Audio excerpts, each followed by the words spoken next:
shit I am. Good shit this is. Well. As Lando Calrissian would say, what have we here? It has been a good fucking minute since the last time we were live on Sessions on Dagobah. I think I was sick as fuck the last time we were on here. You were going through it last time, dude. You were like, my lungs. My lungs, my nose. I mean, I'm still going through it, but thanks, spring, seasonal allergies. I fucking hate it here. Spring allergies are not welcome. They are not welcome here. We must purge them. Order 66. But you know who is welcome here? Our good friend. I gotta look up how to pronounce his fucking name because he was just created this morning. Mr. Yes. John. Damn it. John Fabrinaros. Your favorite fake Star Wars glup shitto. Go follow him, John dat Favorinos. You got to share the Instagram page here. You got to get a little screenshot of that. I guess I do. Shameless plug for our friend. We've known him for a long time. Yeah. You know, since he was, I wasn't the first to meet him, obviously. It was Nerd and Wrath and Sklee. They've been his day ones. But I mean, he's kind of going through it at the moment. But yeah. But Outer Rim, how have you been? I've been good, man. Thank you for asking. I have been so busy. No surprise, I haven't posted anything on YouTube in 2 months. I forgot you existed. Honestly, yeah. Somehow I got one more subscriber though, which is crazy. So someone's thinking of me. But yeah, no, I've been just super busy. I went to Japan in March for like 8-9 days. So that was part of my hiatus from YouTube a little bit. And then just since I've been back, I've been so busy with my job and a lot of things, trying to get more licenses, certifications, studying for some exams, and just I travel a lot for work too. Nerd. Hey, you don't say that. But yeah, I've been good though overall. Everything's been good. Just so super busy. I'm loving Maul though. So dude, I can't wait for us to get into that. Oh my fucking god! Because that's the only Star Wars thing I think I've really been into in really this year, right? I mean, to be fair, it's the only Star Wars thing we really have. So yeah, I've kind of moved away from news, rumors, and stuff for now, just because if I'm not posting about it a day or two after I hear about it, it's already old news. And I've been really busy with that. But how have you been, man? You've been more active just online in general and outside of YouTube. We've just been saving up. We got the Mando and Grogu premiere in May, which I'm going up to go see that with Wrath and Sklee. And then the month after that, we got ICCC. And a month after that, nice little trip up to Minnesota for a concert. So that's in August. Either way, wow. I got a fucking packed ass fucking bro. It's I've got a shit ton of things booked and no plans or funds to really support them. I'm just kind of going by ear. So yeah. All right. Who are you seeing in concert? Suicide Boys. Yo, I love Suicide Boys, dude. It'll be my third time seeing them. It'll be my girl's first time seeing them. So it's going to be very, very fun. Dude, that's so funny because it's now that I know you, but also just looking at you, you're totally a Suicide Boys fan. Oh my God. What can I say, bro? Ruby be killing it. Yeah, dude, you are Ruby, bro. You're South Carolina Ruby. Oh my God. And they're from New Orleans, so fellow Southerners. Oh man. But so, dude, we're back. We're here hanging at Yoda's hut. It's another sesh. Sounds like you're coughing because you probably hit something. What is it? Fuck if I know. When do I ever know the names of the strains that I'm smoking, bro? Well, I mean, then what's the method of consumption here? Oh, a little dabarooskies with the good old nectar collector, like always. The occasional vape, but I ain't got no vape. I got a drop sour savers geek bar though. That's nicotine though, and it says "May the pulse be with you." You're such a fucking nerd. Hey man, it literally says it. Hey man, that's no thing. That's how ingrained Star Wars is in society, man. It's even in your disposable vapes. Hey bro, I'm all for it. I love that shit. Hey man, just you and your death sticks. Trying to get off of them. We're trying. Yeah, so I mean, it's not an easy road to get off cigs. It's just tough, man. So, dude, 1 to 10, and so everyone who's watching, right? We got to talk about Maul, of course. But from 1 to 10, what are you rating Maul right now? As of right now, dude, I'm going a solid 8.5. Okay, Episode good. 5 really kind of tanks it, but luckily we got 4 more episodes, and if I come out of this with 9, like 8.5, 9 out of 10, brother, I will be so fucking happy because I really don't see this show going down the last 4 episodes. Feels like it's just picking up, honestly, right? And let's say all the obvious things first. The animation's amazing, right? This Clone Wars style art, I mean, it got so good over the years. Season 7, amazing. The Bad Batch just kept improving aspects of it.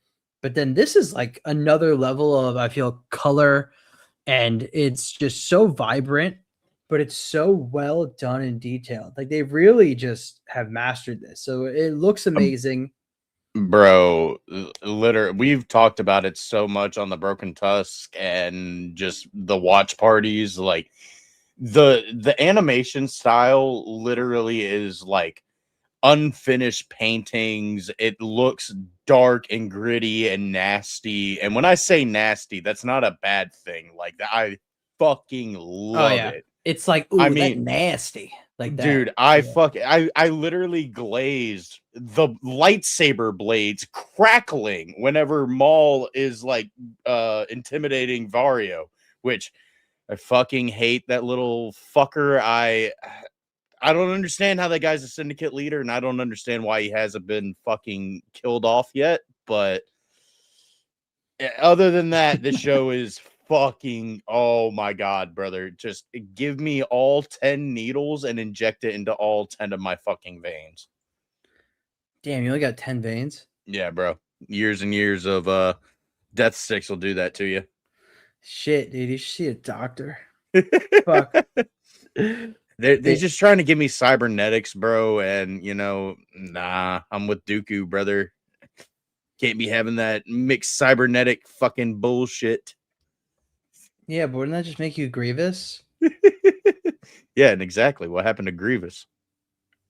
And then what happened to Anakin? Oh my god! Speaking of the Broken Tusk, we got Mr. Wrath of Mandalore. He's going live on Whatnot here in about like 9 minutes. So if you hear Wrath in the background, eventually, that's why. Ort. Thanks, Wom. Appreciate it. Fucking Ben Quaternaros. Dude, oh my god. Dude, I mean, if you were to spread his cheeks, I mean, bro, I even told JT, like, after I posted the reel, I should have included a clip of Ben Quaternaros walking out to his pod racer from episode 1 Racer and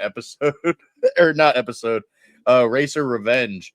Because when he's walking out, he has like the longest fucking legs, and it just makes no fucking sense of why. I mean, he has the ideal male body we all strive for. That is unquestionable. Maybe it was John. Well, see, him and Benny Q met up, and that we already talked about it, but we can now share the good old Instagram page.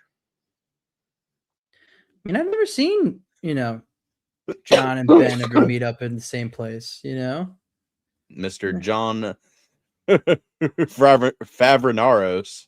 John Favrinaros. Yeah, Buddy's kind of going through it. He did unfortunately get caught tampering with not only the other people's pod races, he also got caught stealing straight from the credit pile from the last Booty Eve Classic. Not Boonta Eve Classic. It's different. He's like a weird sex freak?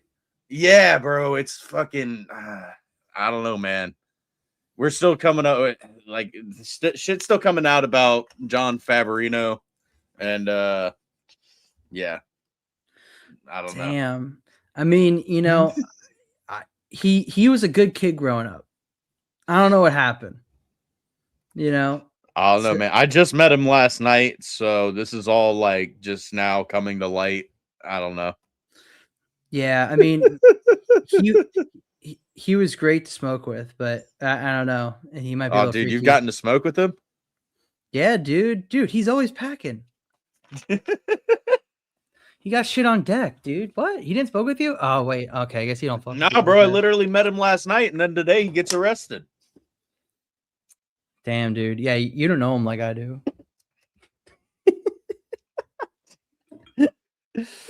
That was so funny, though, that clip.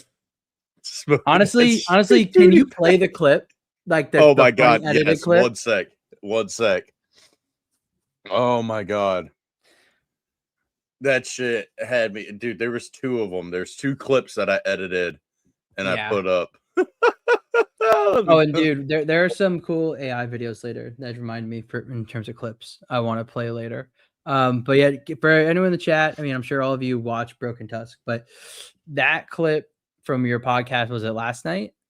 Yeah, it was from last night. Dude, that was just roll the clip. Roll the clip.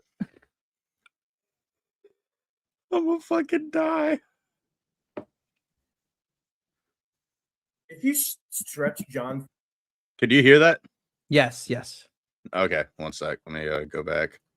We'll also share that one too, bro. If you stretch John Favreau's cheeks out like long and really, you would make. Hey, yo, what the fuck? What? Not those cheeks, my brother. What the fuck did I just come back to? What is this? That's why I did. That's why I did this. You have to look about homoerotic theories and Grogu and Mando. Is that what I missed? I missed you guys having. What kind of Ben Quadneros do you know that has super long booty cheeks, brother, man? What the fuck? What the fuck? What happened? Bro, what are you talking about, man? I leave this podcast for 15 fucking minutes, and you guys are talking about fucking stretching Dave Filoni's ass cheeks apart and fucking Ben Quadneros. I'm not John Favreau's cheeks apart. Shit! It's not. It's not. Shut up, Chris is totally in pocket. I mean, fuck, I love spoilers, but I'm not fucking the directors. God damn, boys. Hey, I'm trying to get free tickets. You don't have to fucking spread anybody's ass cheeks, though. Okay, but do you see the vision, though? Like, if you took just do this, right? Just do this. And, like, make him, like, the shape of a carrot. It's been flat now. Bro, if you stretch. The whole clip just makes me dumber. I mean, and for the best ways possible. But first off, JT, that was hilarious. And then, even though it's not funny to anyone else, but to me, like the first thing Wrath says is something come back, and I'm inappropriate. So I'm like, wait, now we're talking about spreading cheeks, and now we're talking about coming on backs. I'm like, oh my god, not what he meant. Sklee is just trying to mog everybody in the bottom left corner, playing with his lightsabers, and you're laughing over there. It sounds like a bad pump back. Bro, it's the fucking but do you see the vision though and Rat's Do you see the reaction? It vision? kills me every fucking time. Especially when you edit it where he's upside down. That's absolutely hilarious. And then this one, we I had asked this question. good old Ricky pop on last night. Shout out Pop the Bounty Collector. Shout out, Pop. Shout out this sexy egghead of a human being, Wrath of Mandalore. Earlier, nobody can answer it. Who am I? You ready?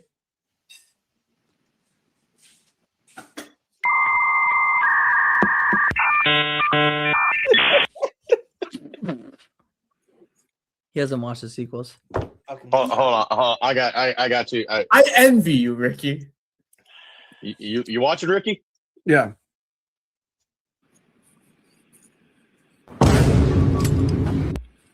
Not about Luke Skywalker. Oh, okay. That makes sense now. That makes sense now. Why did Sklees say that Okay. like a Republican Luke old Skywalker. white man in the South? Fuck, Someone, not my someone edited Skywalker. in the Microsoft show. Not my Luke Skywalker. The way you said it, though, you know, it's like, not my beer. That's not my beer I drink. Bro, this is what makes it even better. Is we were talking about leaks for Mando and Grogu that Sklee got through Google Gemini. Still don't understand how that works.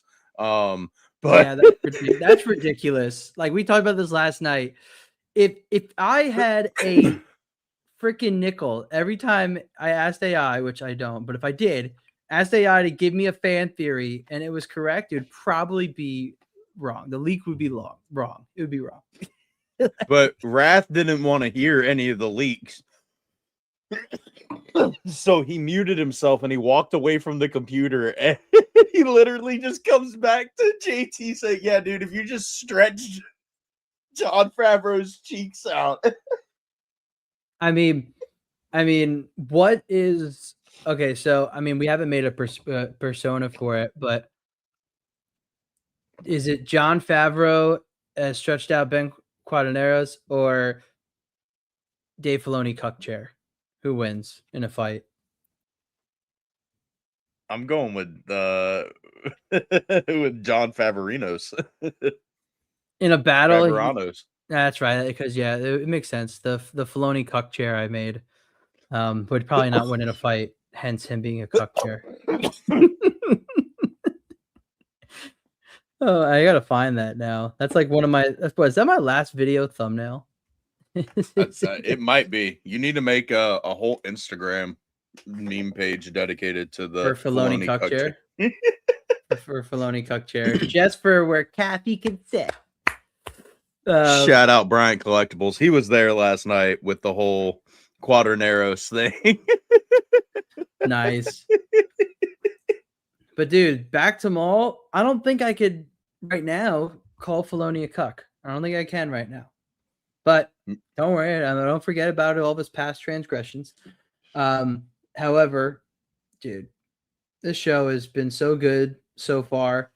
I mean, the music is great. Maul is fantastic. It's everything so far I want to see out of Maul.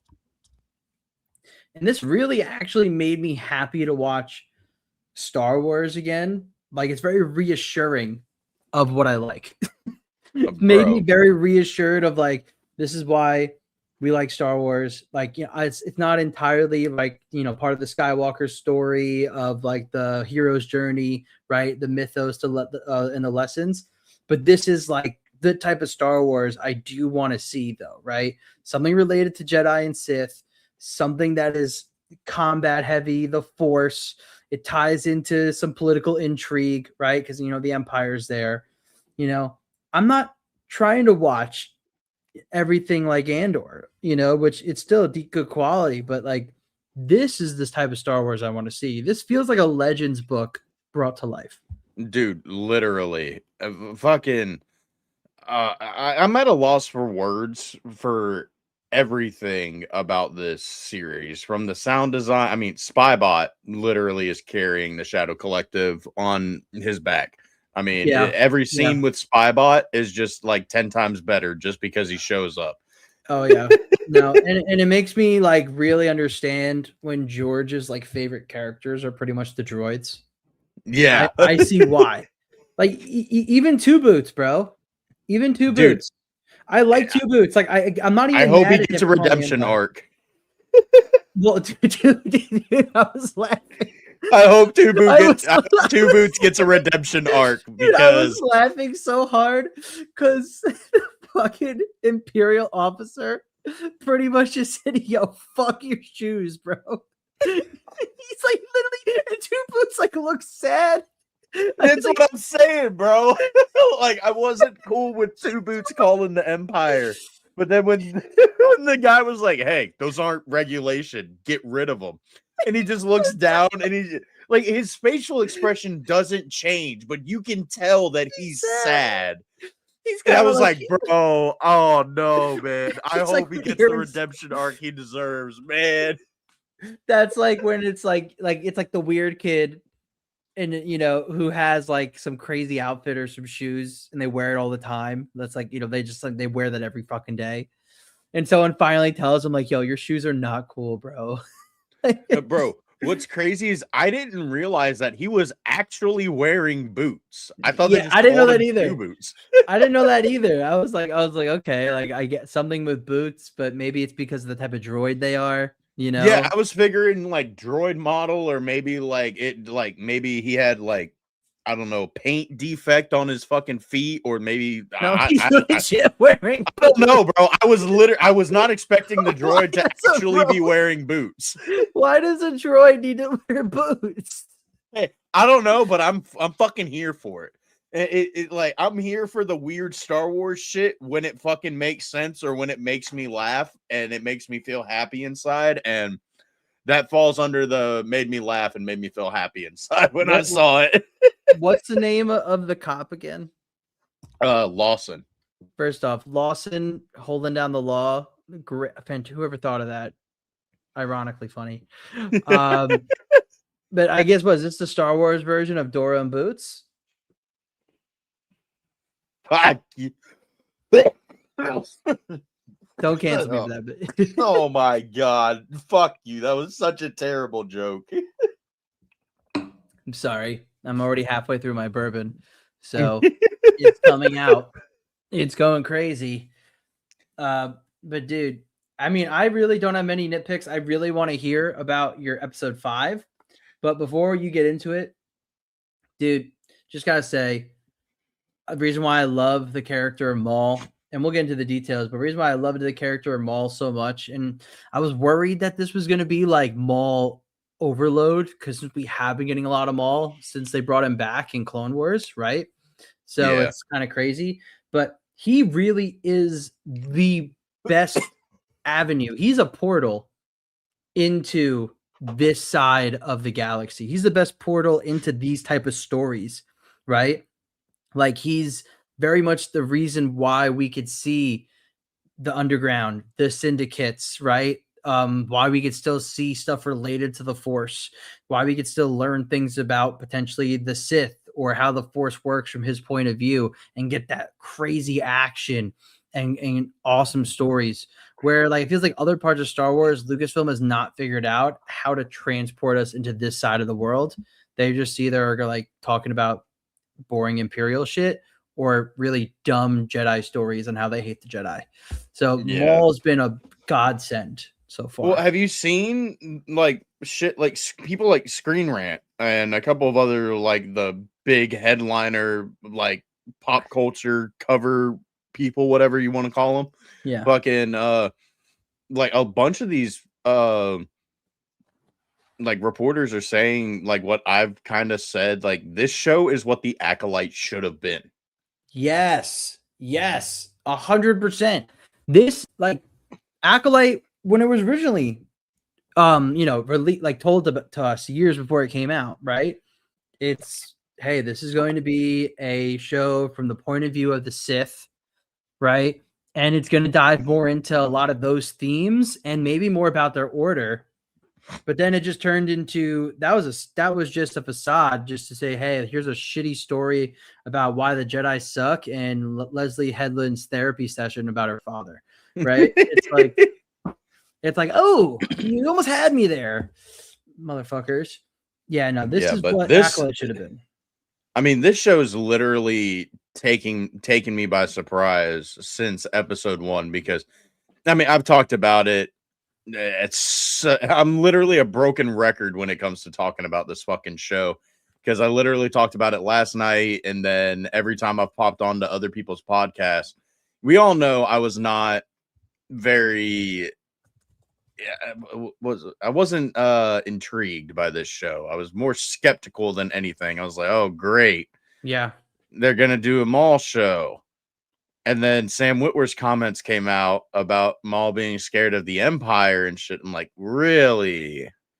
That's how you got to phrase it? And I even said back then, I was like, I'm probably looking in way too into it. And maybe I'll be wrong. And so far, I've been wrong. Every fucking episode has blown my expectations out of the water. And that's kind of what I want Lucasfilm to do now. Like, I don't want them to undersell their marketing, because they've shit the bed with Mando and Grogu's marketing. Oh, dude, Like, yeah. they've just completely shit the bed with that. But like, if Mando and Grogu makes me eat my fucking words, and they continue to make me like kind of be skeptical of projects, like, ooh, I don't know how that one's gonna work, and then it fucking just blows my fucking mind.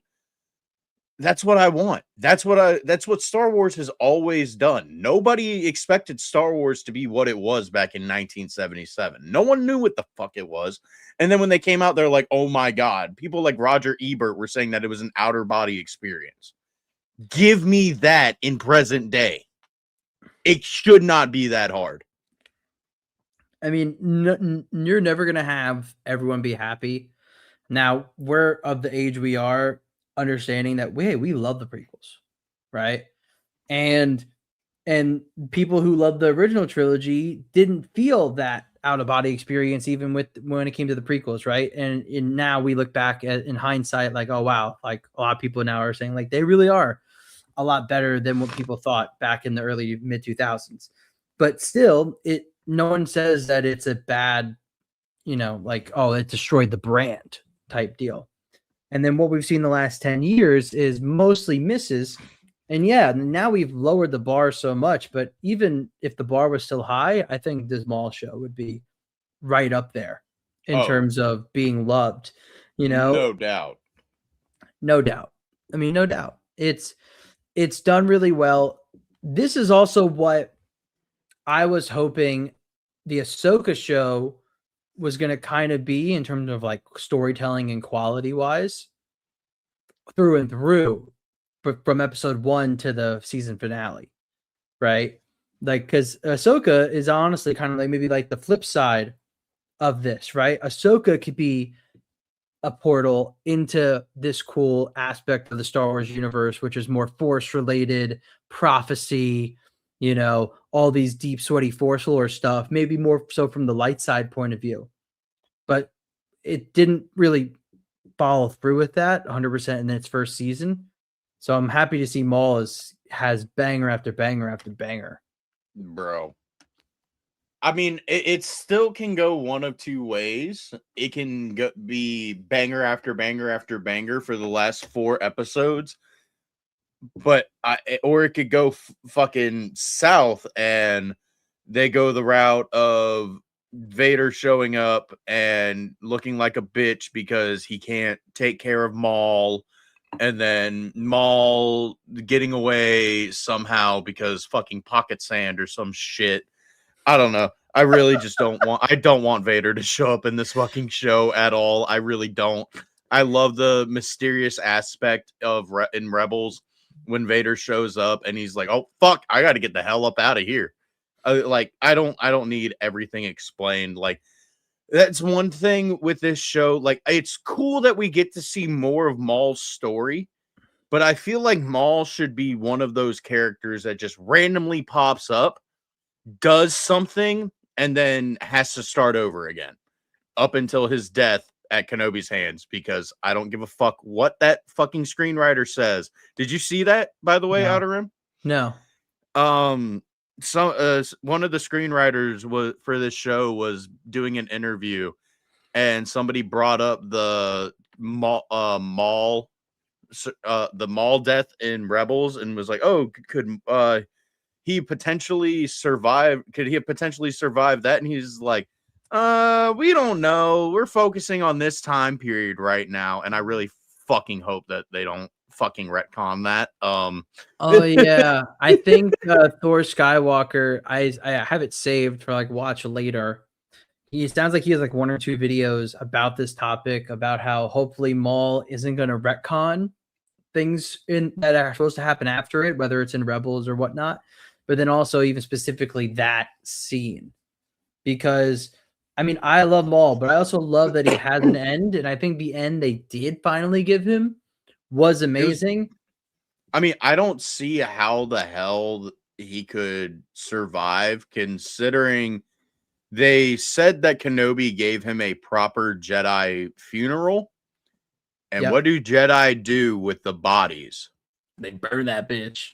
They follow through, unlike Anakin on Mustafar. So Damn. Yeah. But yeah, no. Oh, what up, what's up? SPC? How we doing, dude? Bryant, you're so fucking right. Animation never fail. I mean, look at like the look of the animation doesn't fail, but the story kind of fails, because Tales of the Empire, Tales of the Underworld, not the best. And then if you look at Rebels, it's like 90% filler. But when it does hit, it hits. But this is just the best animation that What, they've bro? done You all hate around. you hate Resistance or something? I've never even seen fucking Resistance. I saw 2 episodes of it, like when it first came out, and immediately I was like, "This shit ain't for me." It was so bad. It was so I mean, bad. did it at least try to like bridge the gap in the sequels or some shit like that? What is it? You know the Asian senator in Ahsoka?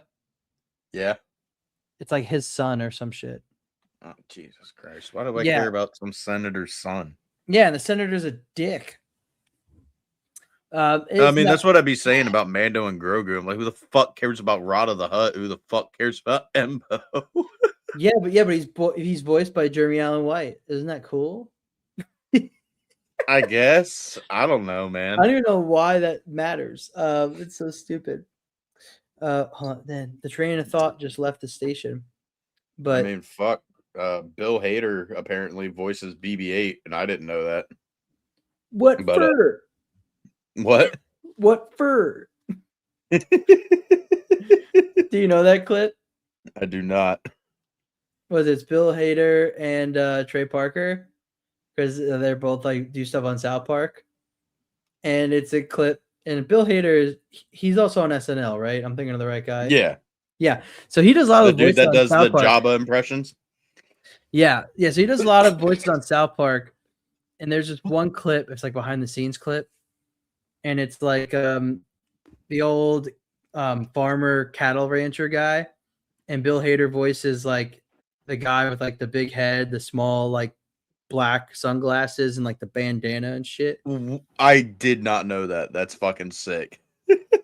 Yeah, or something like that, or it's some other country guy, I forget. But it's when the cowboy, the cattle ranger guy is talking about like, yeah, there's this gentleman, and he goes up on the stage and he strums his guitar, and then he just shits his britches. and Bill Hader character, and he just goes, "What fur?" it's a funny ass clip. No one's gonna think it's funny because I'm describing it awfully, but he's BB-8. Yeah, he recorded lines for BB-8, not like actual lines, obviously, but like he did like the warbles and like the and all that shit, and then they like did it digitally for 8 and 9. Oh, that's pretty cool. I mean, I like him. So, and I like BB-8. Like I think BB-8's a fun, cute droid. BB-8 was fun and cute until they released Battlefront 2 and they made him a playable character. And now I have nightmares because fuck that droid. Why would you want to play as a droid? You tell me. A lot of people love to fucking play as him. How do you like kill people? Very efficiently, because everybody, as soon as you get on the maps, bro, like if somebody's playing as BB-8, they're just coming up behind you and zapping you and fucking wrapping you up and fucking then you're dead. That's not how the Force works. Well, Oh also my God. remember you can bleed kyber crystals through just touching them and being very mad. So I saw like a video or a clip about that, and I should have saved it because it'd be interesting to hear your thoughts, and it doesn't change my thoughts either.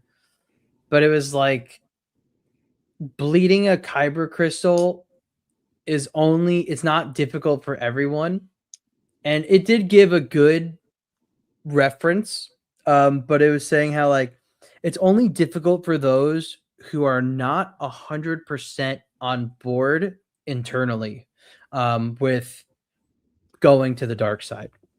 So the reason why it's so hard for Vader in the comic is because there's still Anakin in him, right? There's still a little bit of light in him. well, yeah, I mean, if you're going to be conflicted, I mean, that's the whole explanation of why Kylo Ren has the crackly saber. Yep. Is because he was so fucking conflicted that it literally cracked his crystal. Exactly. And I'm fine with that. Exactly. I'm fine with like, if so, like Dagan Gera, the motherfucker literally. Oh, wait, that's his name, right? Or is it Bode? Whichever one is from the High Republic that gets let out of like whatever in Jedi. And that's who I forget his name, but the one with the one arm. Like he comes out and he just I don't really know much I don't know much about his story or what exactly happened because I haven't played the game all the way through. So from what I gather, he was put in like carbonite or whatever by the Jedi Order and then forgotten and then thawed out, and then he was very angry, which is very rightfully so. He was already angry in the story because it was a whole thing. But yeah, like that's the character I was going to reference, that where this only way this theory makes sense is because of that character, is because he was very sure that he was going to abandon the light and use the dark side. So he just like pulls out the crystal, literally just closes his hand over it. Boom. It's fucking red. And then he has a red blade, right? Like no. Yeah, that was intentional. Yeah. The shit in the Acolyte, she did not know that happened. And I'm sorry. Yeah. What kind of metal did fucking Soul make his lightsaber out of that it survives all that shit in episodes 5 and 8? Actually, survives all of the series and then gets a giant gaping hole from being thrown against a rock? I'm sorry. I don't fucking buy that. Not also, whatsoever. I don't know how the saber would have functioned without the crystal correctly in place. That's the other thing. Also, if the kyber crystal is exposed, and if I'm going to use any logic from what the sequels showed us with Kylo's crack crystal, well, wouldn't the saber blade then start jutting out of the other part of the crystal where her hand was too?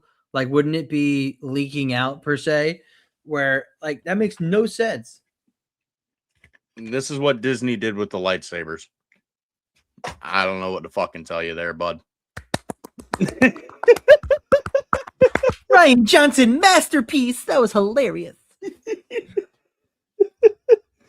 Oh my god. But yeah, but I would say was it Osha? Right? Yeah. Her bleeding of the crystal for a multitude of reasons still doesn't make sense. And even in the context of the story, I think 9 out of 10 people are like, why the fuck she didn't kill Soul. Like you're like I people be like, oh, it's because he killed her mother, and it's like, but like her mom was a bad person. Like it's just like her reasons for killing Soul are still just not justified. I mean, you rewatched the show and now you're not 100% a hater of it. So you tell me, am I out of pocket? It just, bro, there's so many fucking plot holes that just don't make sense. And I mean, in my opinion, bro, like, yeah, if I found out somebody like my mentor or whatever, like killed my fucking mom, yeah, I'm gonna be pissed, and I can't necessarily exactly say what I would do in real life. But as far as like that situation goes, she probably was going to kill him, but the whole bleeding of the crystal thing, it doesn't make sense. It's okay. It just doesn't fucking I don't know, man. I genuinely don't fucking know. Okay, so before we go too deep down the Acolyte rabbit hole, which will be a bad rabbit hole to go down, tell me about Maul episode 5. Why was that not a standout good episode for you? Why was that kind of honestly Okay. maybe a drop in the bad bucket?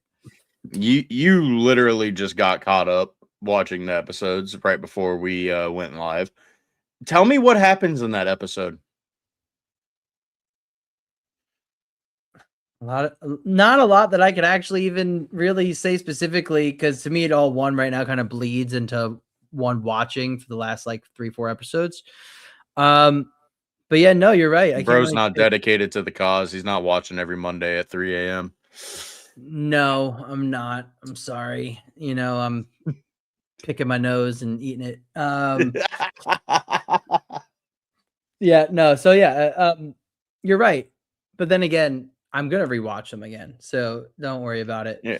I mean, I know not every episode's going to be action-packed, fucking lightsaber battles, which, by the way, the lightsaber battles in this show, I fucking love they're them. so good. They're so good. But even when the entire episode revolves around Lawson getting interrogated, and we don't see the interrogation, which, to be fair, we don't really see any interrogations in Star Wars like that.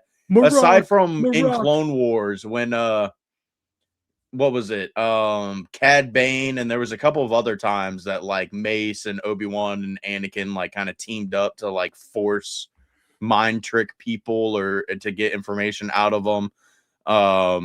But fucking, I don't know, dude. There was just something about like this being the big like, oh, he's getting interrogated. What happened to the captain? And then we just don't see anything. I mean, yeah, we get to see Marak go through his little journey, and JT doesn't like it. He doesn't like that Marak has force psychometry, but I kind of like it because to me it's a newer ability. I'm sure it's been around and just called something different back in the EU during the Lucas era.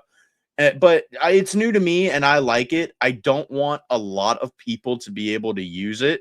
Yeah. So I am with him on there, but it kind of just adds to that mystery of like what I mentioned earlier with Maul running away from Vader. It's like, who's Marak? Why does he have force psychometry? Will we find out who Marak is? Probably not. And I'd really honestly don't care to find out who Marak is. Yeah, he's just an inquisitor. Yeah, he's just somebody who just so happens to have a rare force ability. I mean, I don't know what else you fucking want from me. Yeah, I mean, when it comes to the psychometry, I'm with you. I kind of like that. I'm seeing it because I think in the way I conceptualize the force and how you're connected to everything around you, right? Everything around you because of the force might be able to tell a story, and those who are maybe strong enough can access that. Now, of course, I don't want every single person having it, but I also don't think everyone who has the Force is going to be strong enough in the Force either. Yeah, no, like if they keep doing these shows where like Inquisitors show up, like do not make every Inquisitor be able to do that. Make that only specific to Marok. Why? Who knows? Who fucking knows why? Who cares? Maybe Grand Inquisitor, maybe like First Sister. I really only want it to just be Marok. Yeah, I mean, it could be cool, right? But yeah, I mean, we need to learn more about the abilities, you know, in terms of that. But I mean, other Inquisitors haven't done it, so hopefully they don't have more Inquisitors do it. But I mean, I'm happy to see Marok in the show for a little bit when they like ran away from Marok like the first time. He didn't use his helicopter blade. So for half a second, because this is like a year after the Empire took over, right? Yeah. I was like, ooh, maybe they didn't invent the helicopter sabers yet. That awesome. And then later when he's fighting them on that train in the tunnel, he like pulled it out and it was spinning. And I'm like, oh. Like, God damn it. I know a lot of people don't like the spinning lightsaber blades. I'm kind of indifferent to them because it's like it's a different design. I don't like them flying. Lightsabers. I don't like them flying. That's where I do draw the line. That's I don't believe that for a fucking second. Yeah. No, absolutely not. But Wrath brought it up last night when we were doing a little recap of Maul. Like when Marok starts spinning the lightsaber and Maul just gets pissed.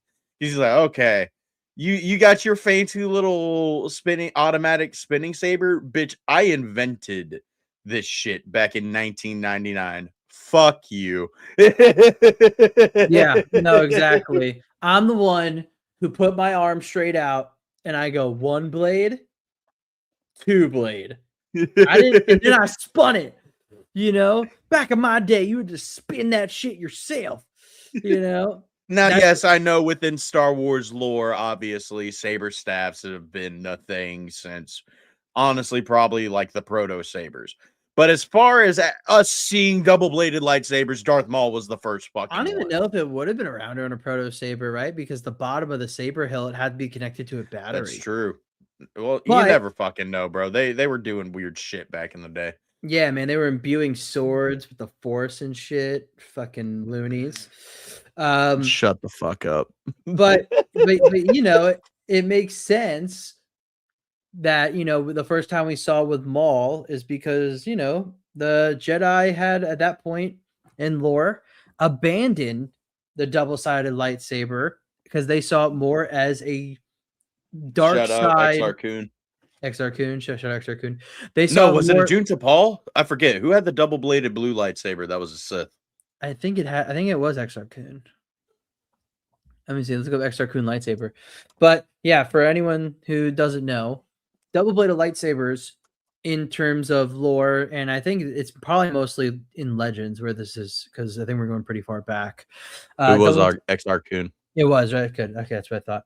Double-bladed lightsabers were seen as a forbidden type of saber eventually by the Jedi. There were times during the Old Republic where Jedi had double-bladed lightsabers. We literally see in the Old Republic the cinematics. Yes, like that's what I'm referencing. The Zabrak, and oh my god, bro. It's awesome, but it eventually became outlawed by the Jedi because I think the style of fighting became too vicious when you use the double-sided lightsaber. You know, I mean, just by certain forms of lightsaber combat are not approved by the Jedi because they could be too violent, which might bring out the dark side in you more than if you use one of the normal 1 or 2 separate blade forms. What was it? Makashi? Makashi was looked down upon if you use that by the Jedi because they didn't like Dooku using it or his curved lightsaber hilt because they felt that it was too aggressive. Yeah, I mean, the curved lightsaber hilt in the Star Wars universe is seen as the superior hilt for signature look of superiority.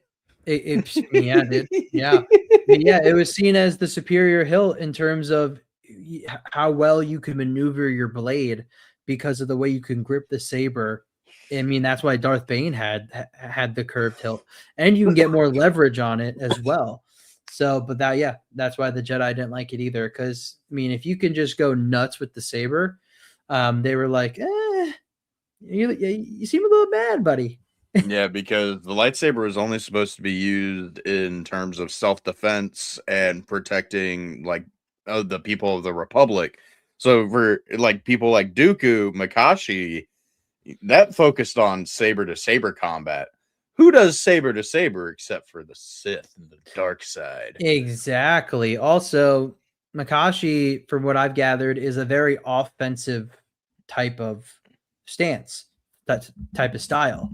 So if you're not just playing defense, protecting those of the Republic, why do you have to be so aggressive and offensive? Right? It's also one of the reasons why, I mean, Anakin was one of the, if not the best duelist of all time, but it's because he didn't always play defense. He mostly played offense. Yeah. Right. And, and then that's also why Vapad, which only Mace Windu was allowed to do when he created it. But it's because it took so many of those Makashi type attacks into it. But he was able to control his dark side, right? Dude, you would think that Jem So would be the one that they would have to look out for because that's the passionate, heavy strikes.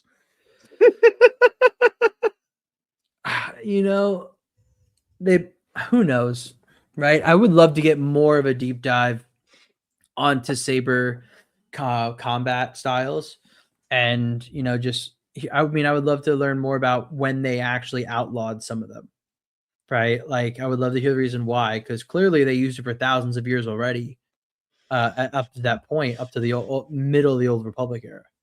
Yeah. Oh man, this is what I love about Maul. We can actually just talk about Star Wars. We can actually just nerd out and geek out about lore and everything, and we're not talking about stupid decisions. Like even episode 5. Okay, it's a little bit of a slower episode. We're here looking at Lawson. Oh, dude, me ragging on episode 5 doesn't mean that it's a bad episode. It still visually looks great. The sound design is fucking amazing. I just don't like it. It's nothing happens story-wise. And I know that they said that there's no filler episodes, but I think they lied. I think that is going to be the only filler episode because, bro, this shit's literally the next episode ramped up. Oh my god, that next episode ramped up. I mean, it's keeping me on the edge of my seat 110%. And I just love seeing Maul during this time period. And I love seeing, me, I'm like always connecting it to like before and in the future.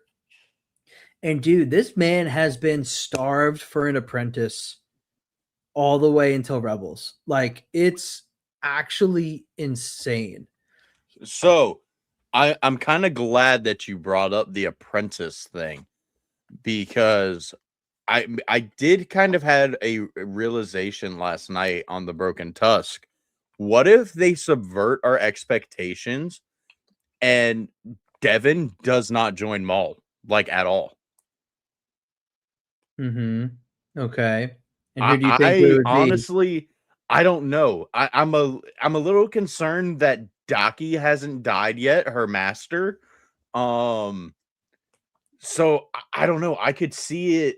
I've talked to a few people where they're like, oh, well, Devin's going to turn and she's going to kill the master, or the Inquisitors are going to kill the master, or Maul's going to kill the master. And that's going to be like the master's death is just going to be the breaking point of Devin. But like, what if that never happens?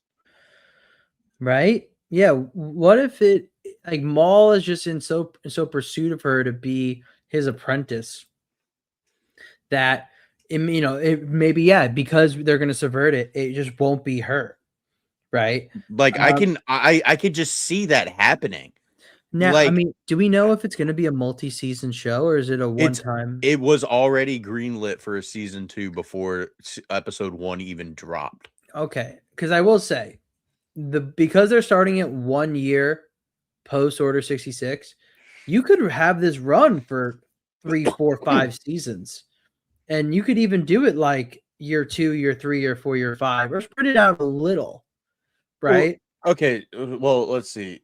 Fucking Solo is what, 10 years after Revenge 10. of this? Yeah. It's 10 years after Revenge of the Sith. So I don't know.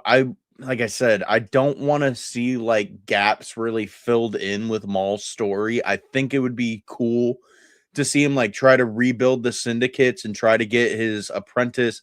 That fails, and then I don't know what they would do for a season 2, unless season 2 is just a continuation of season 1. And at the end of season 2 he fails, and then we don't see him for a couple of years until the ending of Solo, where he's the leader of fucking Crimson Dawn again, because he already had his collective, he already had his Shadow Collective. Like that was already his thing in season 7 of the Clone Wars, and he lost that on the Siege of Mandalore. Because I wasn't paying attention, I thought that this show was going to be him like taking over the syndicates to get that one collective syndicate. But Vario said at the in episode 1 or 2 that Maul had already lost his collective syndicate. Yeah, I was like, oh, they all betrayed him. And then he repeated it again when Maul was like talking to the Pike leader in episode 6, right? You know, yeah. He's like, I came to you for refuge, and you tried to kill me. You know. So, I mean, the reason why I bring up like, is it a multi-episode show? Because I could see it where he might not get her as the apprentice this season, but for season 2, that could be what happens. But I know the show in general should end with at least him solidifying the syndicate is now under one rule, one management. That's for sure going to be the end goal of this show. I think Maul trying to get an apprentice is just a side quest. Yeah. I wonder what I was thinking. What if, and who knows, because they haven't hinted at it, and honestly, I don't really want it to happen, but I was like, what if Lawson's son somehow becomes Force sensitive and he becomes Maul's apprentice? Because he knows nothing. His mom works for the Empire. His dad is now against the Empire. I don't want. I just don't see that happening. Buddy's a lacrosse player. Total. He's a laxer, bro. No, you're right. I mean, the more I thought about it, I was like, probably not. But I was like, damn, he's seen Maul and Devin now, like, you know, fight together. And his whole world just got turned upside down. You know, it's like now he knows the Empire is really fucked up. And they've kind of started to take everything from him. Which, by the way, his mom's a piece of fucking shit. Dude, why did I, for a half second, I was like, is his mom Morgan Elsbeth? You know, you're not wrong. Like her character design does look a little Morgan Elsbethy. Yeah, I was like, probably not. But yeah, like she doesn't look like Tales of the Empire Morgan Elsbeth. She looks like older Morgan Elsbeth from Ahsoka, just animated. Yes. Yeah. No, like she kind of does. And also, like, is this how she started in the Empire? You know, and then even though she maybe had her you know, Night Sister goals all along, but still, like, she met somebody, had a kid. Who knows? Probably not. That would be such a fucking crazy plot twist. Right? Holy fuck, bro. And then that's how Lawson's son is Force sensitive, because his mom's a fucking Night Sister. Which this kind of has nothing to do with what we're talking about. I mean, it has to do with Maul, but I did have a little bit of a Star Wars theory moment in the first 4 episodes when he keeps toying with Devin. Yeah. Because, you know, our little project, I forgot what the working title is. I'm not gonna lie. Do you want me to just say it? I think it was like the Phantom Path or something like that. Yep. That was it. Yeah. But little project me and Outer Rim were working on, I was getting a lot of vibes from what we wrote in our script, and I was like, Oh yeah, no, yeah, yeah. Okay. So was I. But I think that also just stands to the fact how, I'll just say it, well we wrote him. Dude, honestly, I think, yeah, it just kind of goes to show like how in tune we were with just writing that character. Now, I mean, I have a note here from when I was like watching the series, right? And I was like, this show definitely leans a little bit more into the serious Maul than, not as much of the manic teaser Maul, right? Like he's very serious in this, and he's not really like manic and or like teasing people, right? Like kind of like playing around, because there are Well, other he's versions. still he's still teasing and toying, but it's not like what we've seen with like Ahsoka or what we've seen with Ezra. Yeah, It's kind of a mixture of like what you said, like the lax Maul, the kind of more just like stern, yeah, and like that's kind of like what we put with like what we're working with. And it just I really, really enjoyed it. But I did kind of have a little bit of a Star Wars theory moment. I was like, that's kind of sounds a little familiar from my script that I wrote here.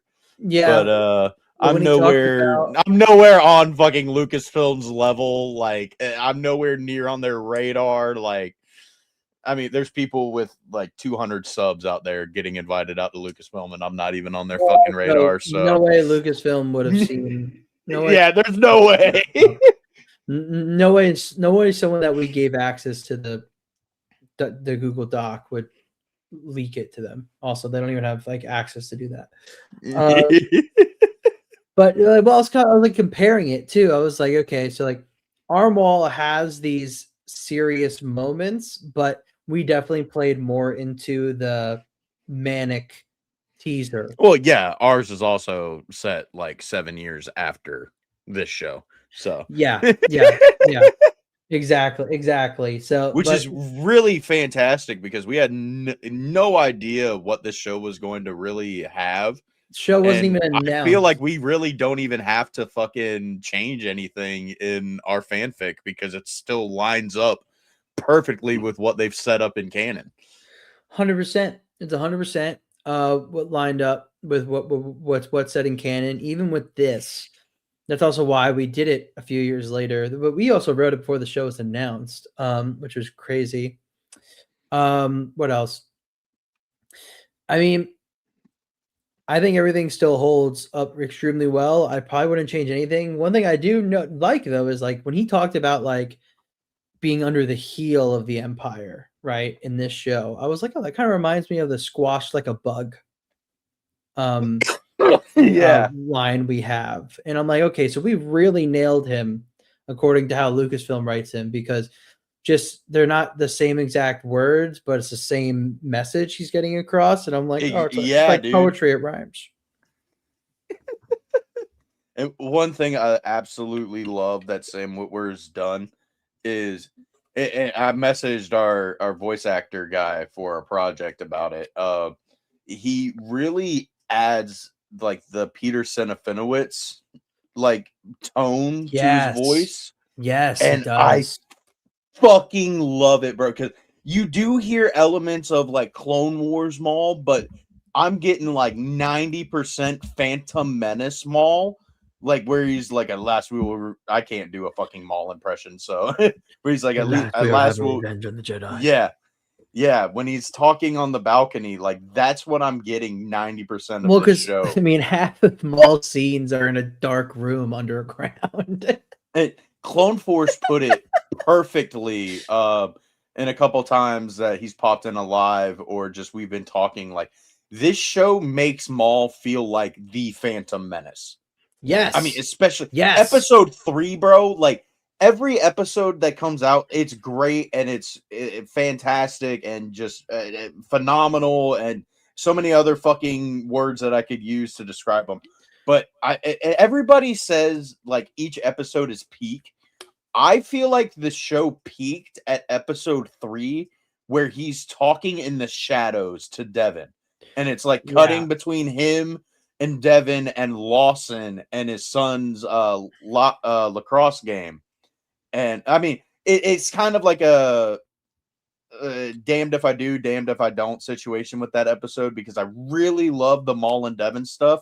And when it cuts away, I'm kind of like, yo, let's get back to this shit. But everything about episode 3 with Maul and Devin, like that, it peaked, bro. It fucking peaked. Oh no, it's so good. And then I was like listening, I was like, okay, how is he talking to her about like abandoning the Jedi way and where it's gotten her and where it got the Jedi and how to like maybe move her to like join him and at least embrace the dark side. And it was one of those Star Wars theory moments, like you said, like, it sounds like, you know, so I was maybe that's what makes me love the episode more, because it's like this is in line with the character that we wrote. Yeah, it's fun. It's not even a character that we write for or created. Like we literally just made a fan film or a screenplay for a fan film, and literally everything is just lining up with how Sam and Dave treat him. And I really, the one thing I will, it's a nitpick. I don't like that Maul goes out and saves them on the train. Yeah. How many more times can this happen? I mean, you know, I mean, he I literally wanted- went from kicking Daki in the fucking chest to trying to kill him to, hey, I'm gonna save you guys from this fucking Inquisitor. Well, it was saving her and Lawson's son from the Inquisitor. Yeah, I mean, it was mainly about saving Devin, but It was about saving Devin, yeah. So I want to know more about why he's so hellbent on an Inquisitor, not an ally. I mean, a Padawan or an apprentice. Why is he so hellbent on getting an apprentice, not just an ally? And you know, because there's that thing. He's like starved for an apprentice. Even when in Rebels, he is low-key starved for an apprentice. He wants Ezra to be his apprentice. Well, like, it's because that the rule of 2 is ingrained into his mind, bro. Like his literal goal is to take down Palpatine. Is he still though under that mindset that he isn't a Sith, or is he still like holding on that he could do the Sith way but better? I think it's the classic case of Sith apprentice wants to get his own apprentice so that way he can take down the dude that trained him and betrayed him and murdered his family. And it just feels like a classic case of Sith apprentice wanting to take down the master. That's literally what it feels like. Well, that's what all. And no matter how much Maul tries to get away from that, that's what he knows. That was literally his life for how old was he? I've seen things on the internet that Maul was like 22 or something in the Phantom Menace. So you got to think, for 22 years, that's all he knew. And then he gets cut in half and he's like, I'm so pissed. I need to get revenge on fucking the dude that did this to me. And then he finds out that Palpatine's moved on. He's like, okay, he wants to move on. I'll move on and I'll take him down too. So Maul's like 37 right now. Really? I mean, he was 22 in Phantom Menace, 10 years to episode 2, plus what, 4 years? 3 years for the Clone Wars. 3 years. So it's always 36. And then 1 year after Revenge of the Sith. Damn, my dude's getting old. But let's see. But yeah, dude, that's what all this is. I realized that too watching the show. I was like, everything he's doing is purely just to get revenge on Sidious. Like, even up to when he gets killed by Obi-Wan, he's like, is it the Chosen One? Will he avenge us? Right? Like, everything he's done since episode 1 has been to get revenge on Darth Sidious. Yeah, because I mean, I got to go back and rewatch Rebels, specifically like the Twilight Apprentice up to and like the Kenobi episodes are like what re-sparks that hatred for Kenobi, because I know it's always going to be there, but JT and a couple of other people have brought it up that he got his revenge on Kenobi. So he's not actively searching for Kenobi. He's not pissed off at Kenobi anymore because he killed Satine in front of Kenobi. That was his revenge.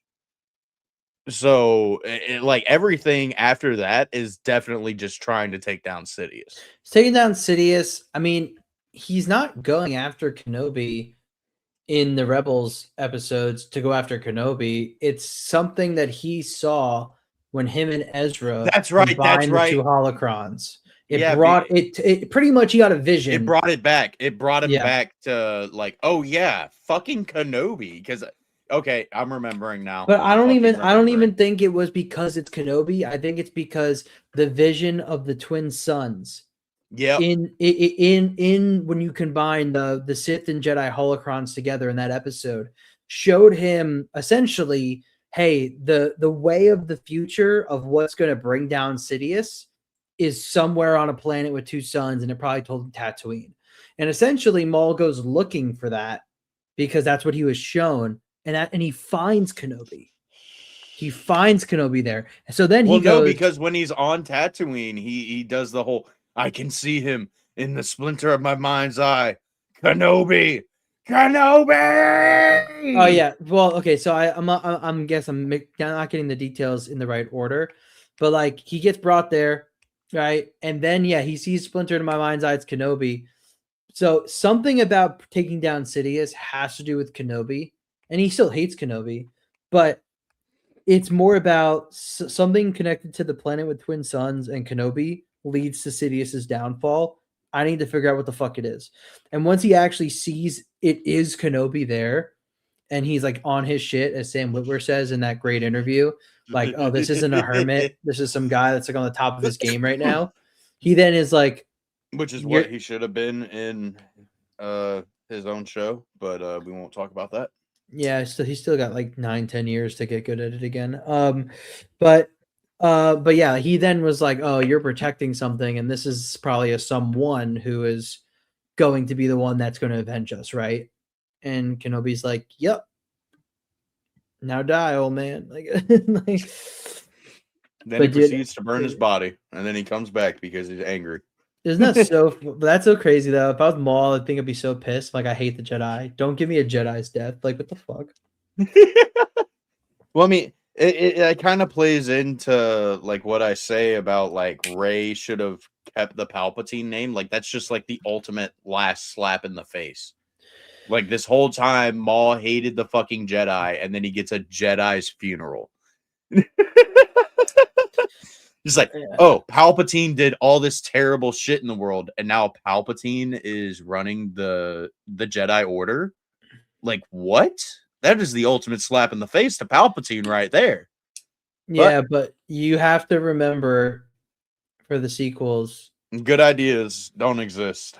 Well, it was more so put a chick in it and make it gay. So, oh, you're a Skywalker, that corny ass gay shit.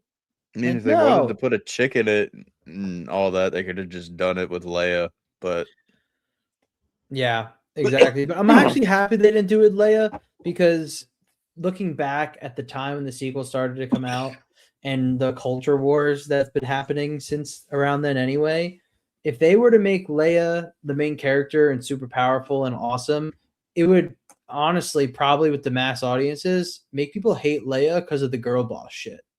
So I'm so happy they didn't do that to Leia. They just gave us a she's the one that gets them out of all the sticky situations. Oh, well, if you actually know Star Wars and you're not like a blind sexist idiot, you would be like, yeah, in the original trilogy, Leia's the one who gets shit done.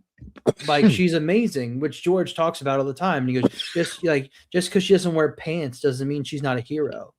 Right? So exactly. But no, apparently we haven't had any good female characters ever, according to dumbass people in Hollywood. Freaking stupid. Dude, wait. I got one more thing that I have in my notes. Is the guy who voices Docky the Allstate guy? He is. Everybody's been making jokes since like episode 2 or 3, actually maybe even 4, that they are not in good hands anymore. They are not in good hands. Dude, they are not good. Dude, all of his advice, I fucking hate it. It's like he's just See, like it'll be fine, it'll be fine, and she's like, what? No. I saw a thing on Instagram a couple days ago. I wish I had saved it, but it was unfortunately one of those things where, like, when you go to save it, fucking Instagram automatically refreshes, and then it's just lost forever. I hate. Luckily, that. I got to watch it. Hate that. But I forget the creator. They were talking about oh damn it. I'm slightly high, so that my thought just got violently ripped from my fucking head. God damn it. Oh, okay, I remember now. They're talking about Devin and maybe like how they want her to sort of be like a gray Jedi type of character. I know gray Jedi can't exist in canon, blah blah blah blah blah. But like I really love like her master is stuck in the old ways of the Jedi.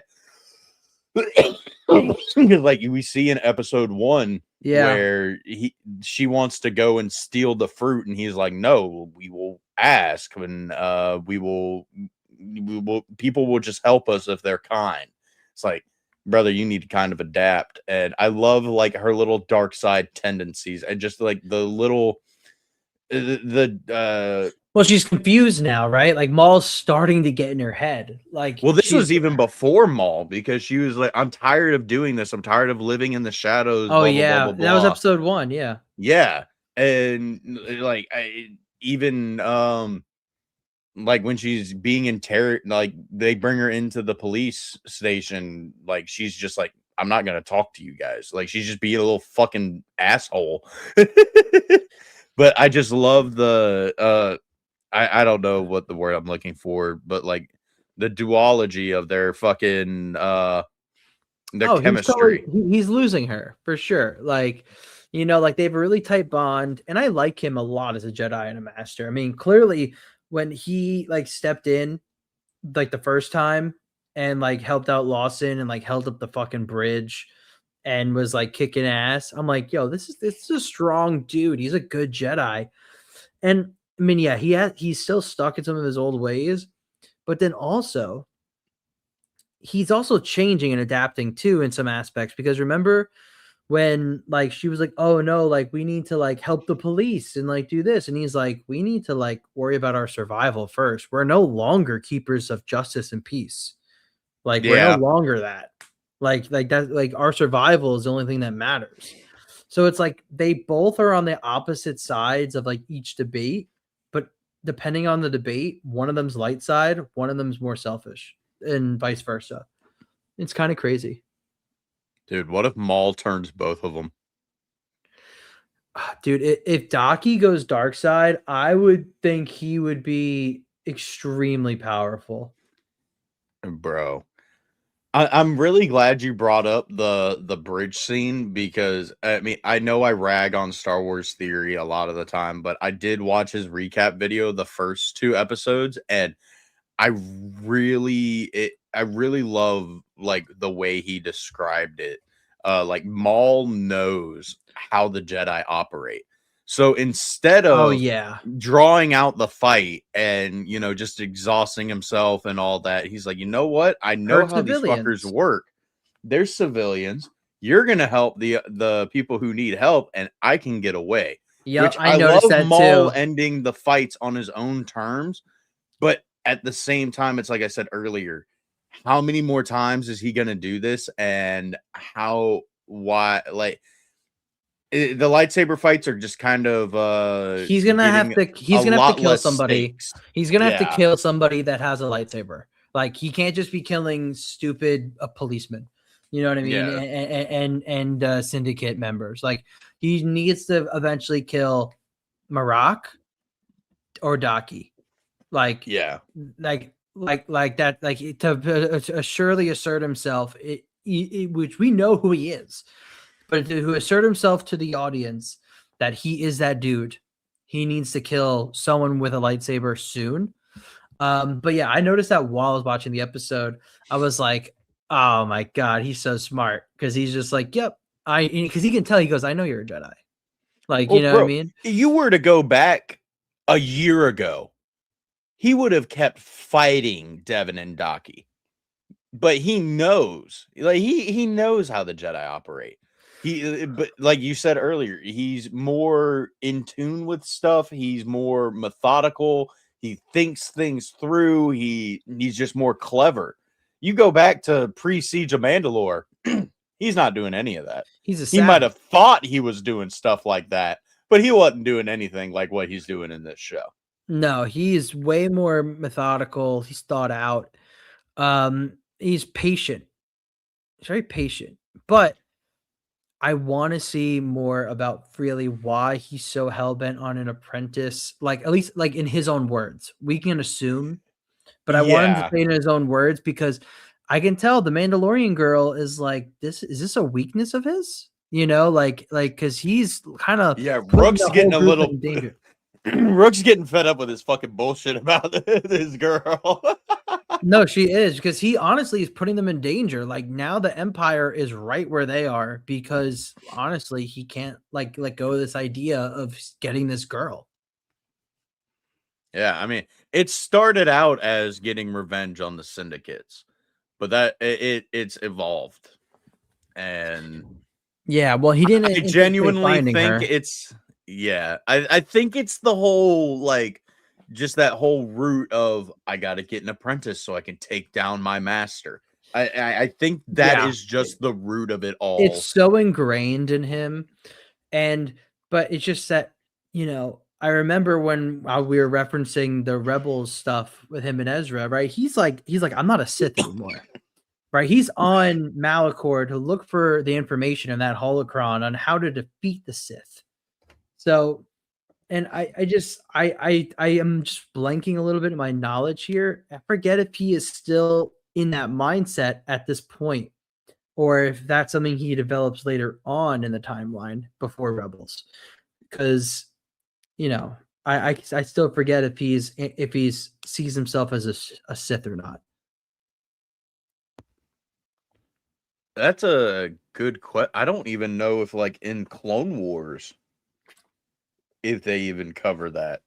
Because I know the whole thing with Savage was he was his apprentice. They were gonna take down Sidious, and then Sidious shows up and just fucking obliterates them. Oh my god, dude! If you want to talk about spreading cheeks, Clark, but fucking you went savage on Savage, bro. Like after that,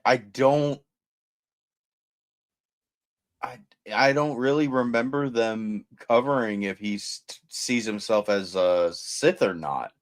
Because even in the Siege of Mandalore, Ahsoka's just calling him Maul. I don't think she calls him Darth Maul. Yeah, everyone just calls him Maul. But yeah, because and I'm not remembering this incorrectly, right? Like in Rebels, he tells Ezra he's like not a Sith, right? Like I want to say so. Maul meets Ezra. Because when I was writing that scene in our screenplay, I was like referencing and pulling from that for as inspiration pretty heavily.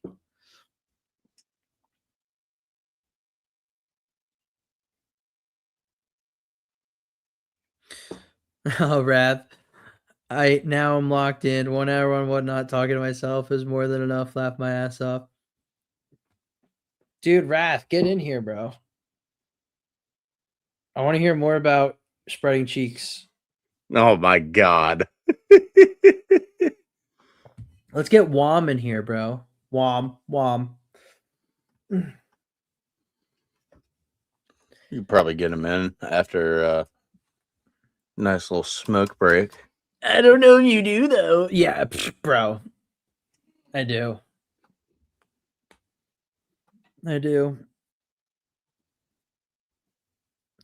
Let's see.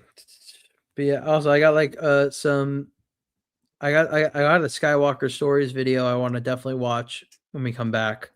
Bro, I have fallen off the wagon of watching Skywalker Stories, Tales Untold, Oh, Zenger. same here. Dude, I haven't really watched any Star Wars or nerdy YouTube in like 2 months. I've Bro. kind of like taken like a break. I've been watching a lot. I mean, like right now, NHL playoffs are happening, so I'm watching a lot of hockey stuff. Just for stuff for like work and stuff, watching more stuff about like some financial markets and concepts and stuff because I work in like the financial industry. I mean, in So- theory, I should have definitely kind of reworked my algorithm on my Spoonski channel, but Mhm. I'm not paying premium for 2 channels, especially now that they just rose the price to $15. Fuck you, YouTube. Yeah, I saw that. I was like, "Are you serious, dude?" It's like, "Come on!" And they're like, "It's going to improve the experience." I'm like, "It's already fine." Oh, rap, yeah, abs, abs are probably going to win the cup this year. But fuck was I talking about? You fell off with like Skywalker Stories and all them. Oh yeah, fucking like my algorithm is just all over the place, mainly because I'm not paying premium for 2 channels. Yeah. Let's see. There are. Okay. Wow, he's been cooking lately. First off, the one I want to watch is going to be Qui-Gon visits Darth Vader after he fights with Luke the first time. Then shit. Darth Vader bleeds his Kyber crystal after Revenge of the Sith. And then oh my god, I saw parts of this, but this is probably a good one. It's the Duel of the Fates script by Colin Trevorrow. Oh shit. Yeah, no, these are gas. We got to watch those 3. It's 5 minutes, 5 minutes, and 8 minutes. Hell yeah. Yeah. But let's Before see. we go on the smoke break, you Mhm. said Duel of the Fates. It doesn't really have to do with Duel of the Fates, but have you noticed that in Devin's theme, I talked about this with Commander Jesse because I've noticed that they like to throw in the little the bits from Battle of the Heroes where it's like they incorporated that into Devin's theme, and I fucking love it. Is that because internally Devin is having a struggle between the light and dark? Absolutely. That's sick. I mean, like that's just us nerding out about it. Wom, wom, wom. What's up, dude? What's up, homie? How are you, man? Got some sheiks, bro. Oh, dude, I mean, I'm looking at my Quadinotos. Ben Quasimodo Cheeks Spreadtorius. Oh my god. We hitting blunts, boys. We hitting blunts. Blunts for the boys. Boys with the blunts. Oh, damn, dude. Is that a black and mild with a wood tip? It's a black and mild with the vacuum tip, but you know about that? Fuck out of here, bro. Damn, dude, you got it. Like That's an that. ultra filter, bro. He ain't getting I'm no about to tar in his fill my lungs. I'm about to fill my fucking Owala bottle with fucking beer, bro. Damn, dude, cerveza modelo, eh? Ein Bier, yeah. IPA? Are you finally out of the German brews? No, I found 2 more in the fridge. Hell yeah, brother. I was 4 deep on this shit last night, bro. Damn, Biffing. dude. We were biffing. Sorry, I'm Chris Kyle sniping on eBay right now, so just give me a second. Oh man. Well, good stuff, dude. Dude. My bit's better. Go fuck yourself. Bro, who the fuck wants this? Please tell me. That will haunt my nightmares. What the fuck is that? That's the fucking Oh, owl from that's the- Skeleton Crew. that's the owl from Punch Skeleton- from Actually, a sick Skeleton, character. bro. She is a sick character, but like that will haunt my soul. Oh yeah, dude. Yeah. Hot It's a Toys. Where's the crazy life character size design. Kim figure? Oh, we want to talk about Hot Toys? Well, I didn't get a Hot Toy. Bro, today. Oh my god, I'm so jealous of this shit. What is? You're gonna fucking love this shit. Is that a Boba Fett figure? Maybe. Yo, dude, Empire. Oh, it gets better. It gets better. I'm so fucking jealous of Wrath, and I don't even like Boba Fett like that. Oh, nerd, did you send Raph a picture of those Boba Fett jackets I saw in Japan? I will have to go back and get them. Sickest varsity jackets ever. You know what concerns me is there was definitely some fucking like extra broken like looking ass pieces in this box, but I can't find where they're from. There's this piece, Okay, that looks random. and then there's this piece that you can barely see, but it looks like a tip of a jetpack. But Ah, homie's jetpack is cooking. I have no idea where any of that shit fell off from. Nor do I give a It shit. kind of look like little pegs to like snap it in like on the base, but Yeah, but the only peg is this. but yeah, that's what I was about to say. Oh, It looks like the fucking the Unleashed figures where it's only got the one peg on the foot and they don't fucking stand up very well. that's actually sick. yeah. Check out the What a Wampa IG skull? post if you want a better photo of that. But let me see if I can. Dude, that's so cool. Oh, Where'd you get that? eBay? Yo, that's so sick. Nice, Dude. dude. I fucking love that thing. thing is so sick.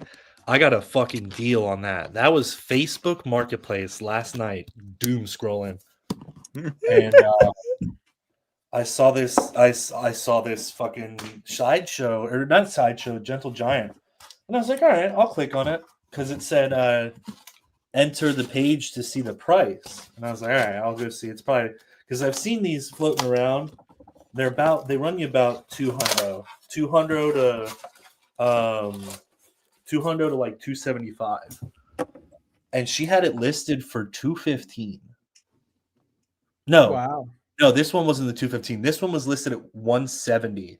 And then I woke up this morning and she bumped it down to 150, and I was like, okay, motherfucker, try to move it. So I was like, yo, 125 cash. I'll be there in 45 minutes. She goes 130. I said, you're fucking yes. Let's go.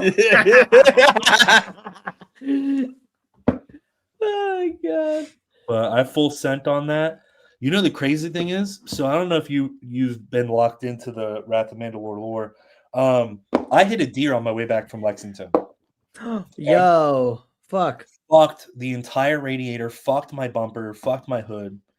$9,500, and a month later, my car is fixed, and I got it back this week on Wednesday. I'm sitting in the fucking parking lot unboxing this to make sure that it's fucking complete.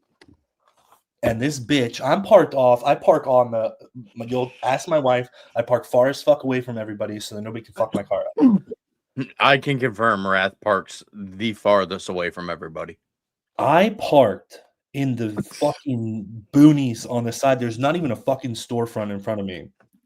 This bitch pulls up in her truck in Maryland. Granted, I shouldn't have gone to Maryland, but I need this figure because Maryland drivers are fucking shit. She backs into the spot in front of me, and all of a sudden I just feel, oh god. and Brother, no. I took my glasses off like this, and I literally just fucking Darth Maul screamed because I just got my fucking car back. She gets out. It's this fucking. I'm not even gonna get into that because I'm trying not to get your show canceled. Thank you. She gets out. She's like, oh my god, oh my god, oh my god. I was like, well, let me see what the fucking damage is because she's in a Ford pickup truck. Get out, and by the grace of this beautiful man and God, there's not even a fucking scratch on my bumper. So I looked at her and I said, you got really fucking lucky today because I would have fucking crashed the fuck out if you just damaged my bumper. I got my car back 3 days ago. I'd probably be in a jail cell right now if that fucking shit got fucked up. Yeah. Oh my god, that's awful though. That's terrifying. But yeah, great story. Better figure. Trying to figure out where that shit fell off. Don't see anything. I mean, maybe she just threw him in there because she thought it was part of it. And she Well, just what I'm wasn't thinking yet. pieces of Rat's car. He just doesn't know it. Yeah. What I'm thinking too is it could just be like pieces that have fallen in during production. Of the Probably. figure. I mean, if it looks good, it looks good. I mean, none of those pieces really stuck out to me as like, yeah. Nah, we're chilling. We're You're being good. chilling. This is so fucking sick. I'm sleeping with this tonight. I also really want to. I've been working on my sketch stuff, so like I really want to get into being able to sketch stuff. I want to sketch this fucking figure, bro. This is so sick. Just standing on a fucking dead wampa skull with like fucking blood behind it. Yeah, that's sick. I got a pretty cool figure That's sick, dude. from you Mr. call me? Ort himself. I said I got a pretty cool figure from Ort himself. Yes. Whenever he went to Japan. I've shown it on the Broken Tusk, but we'll show it again. First official Hot Toys figure, technically. Oh yeah. Yeah, is I it was. like Bustables, like the new Bustables? I guess. I don't know. Yeah, like they're like I've been seeing these pop up more. You know, it's like they're like kind of trying to come up against Funkos. It looks like, you know, but yeah, I was in Shibuya and they had this ginormous Star Wars pop up store, and there was so much shit. I got a bunch of stuff, but it was like I saw that and I was like, I thought of you because you already sent me some stuff before. So I was like, all right, I owe you, even though one of them was a Reva fucking figure. Awful. But dude, yeah, it's a dark side Anakin, but with a red saber. I was like, holy shit. Yeah, bro. I fucking love it. And what's funny is I had no idea that those things existed, and I had no idea what it was. He was just like, hey, I'm sending you something from Japan. I'm like, what the fuck? Yeah, I brought it all the way home. But yeah, dude, you got to show Wrath the Boba Fett varsity jackets I found there. I didn't buy them, but sweet cards. I'll definitely send them to him. Out of 25 yeah. to 50. Nice. I showed these to the boyos last night, but I got a nice little fabric relic from Fennec Shan. Nice. We can make something happen. Yeah. then, the guitar of the Book of Fennec Shan. 66 out of 99. See, Elon Sleaze Bagano. You want to buy bro, some death sticks? You're flexing, but Why do you have a card of Sklee? But I got this for Ryloth. Okay. Nice. For Ryloth.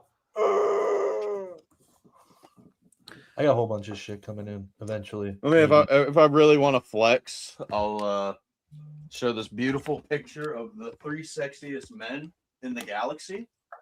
That me and Wrath got taken at That is sexy. That is Yeah, very sexy. You know what's really sexy is I have that same photo, and then a week later I got a photo of myself, JT, Daniel Logan, and Tamora Morrison. Sklee was supposed to be in there, but he slept all day. Classic Sklee. Yeah. I don't blame him.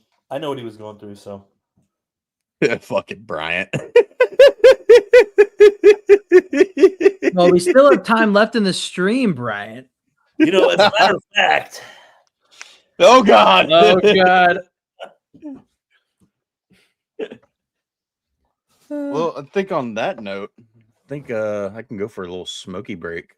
And then we'll come back and watch some YouTube videos to react to, because the 3 I have lined up here are pretty sick, but I'm sure there'll be 1 or 2 more we might want to pull up that are funny. Yeah, I mean, I would normally have some Zenger videos, but maybe I'll go and scout some while we go smoke. Sweet. So what, like 2 minutes, 3 minutes? Well, I got the. It won't let Timer. me upload the video on here, so I got to share my screen and play the video. All right. But we got the Well- smoke break video. Since I'm not smoking, I'm gonna chug the rest of this fucking beer that's 50% right now. Okay. And then so we'll be back Chug, in a chug, few minutes. chug, Chug, chug, chug. All right, we'll be That back, party guys. last night was off.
Well, until these fuckers get back. I'm back. I will do some scouting live for some Zenger videos.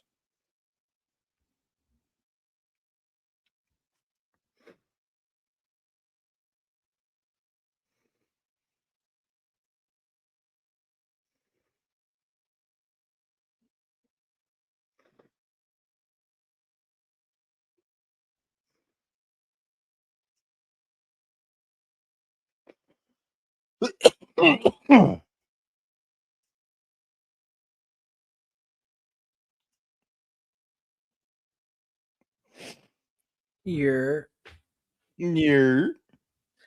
sorry about that. All right, let's see. Okay. All right, let's see. I'll share my screen.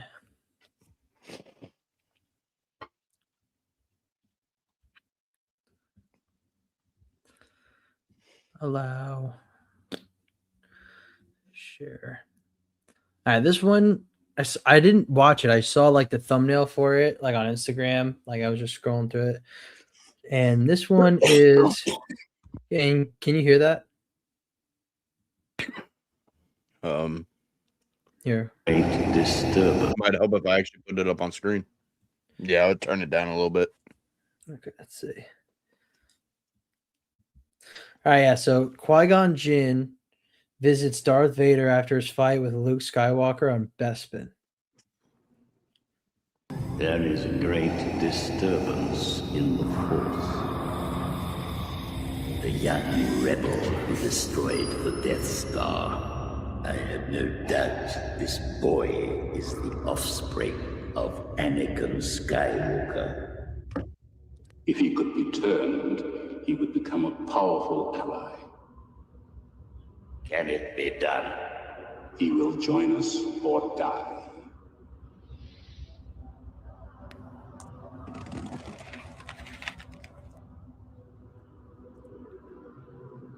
Join me, and I will complete your training. We can end this destructive conflict and bring order to the galaxy. I'll never join you!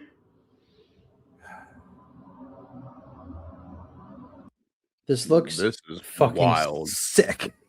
This looks freaking insane.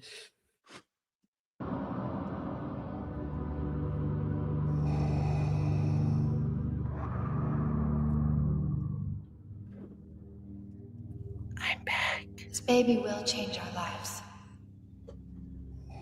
Our baby is a blessing.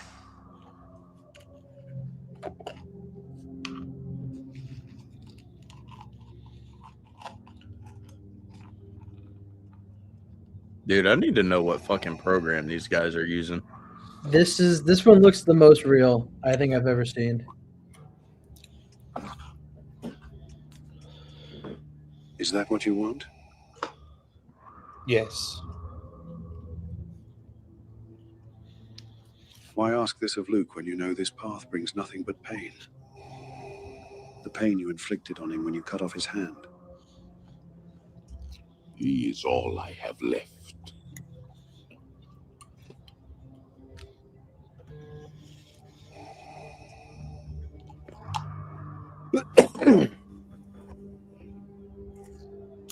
How would she feel about the man standing here right now? The man who stood in this very spot, in fear of losing her and her unborn child. That man is dead. Because you refused to let him out. But there is still time. And I know that time will come. Time cannot undo what I have done. No. It cannot.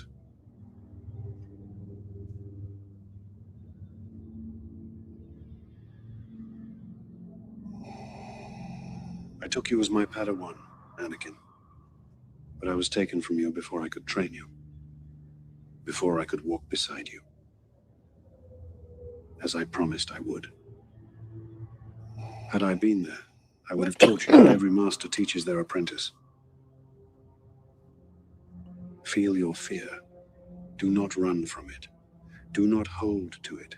Let it pass through you, what the living force leaves behind. Pause That it is real the quick, path a Outer Rim. Jedi walks. I just want to say, one, even though it's a fan film, I'm still not a fan of Qui-Gon actually embodying a Force ghost. And two, this shit makes me want to go watch Empire Strikes Back right now. Me personally, I think it could be improved if he was talking about spreading her cheeks. Oh my fucking god.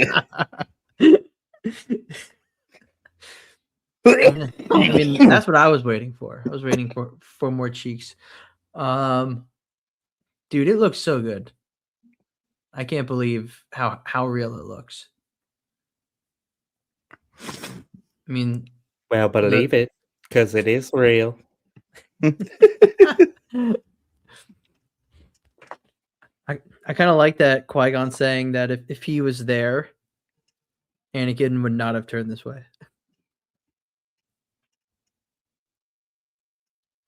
You goddamn right.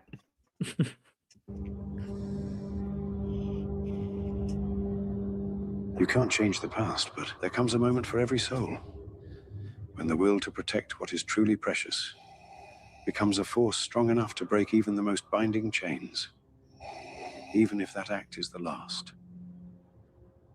Your son's refusal is a chance to rediscover who you truly are. The chosen one. May the Force be with you, Anakin.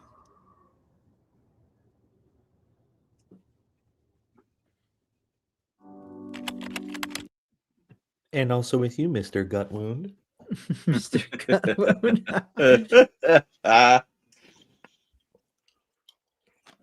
See it. Wait, nerd, you sent some, right? Yeah. I can send one. Yeah, I'll pull it up. Are you seeing it? Oh, no, you're not.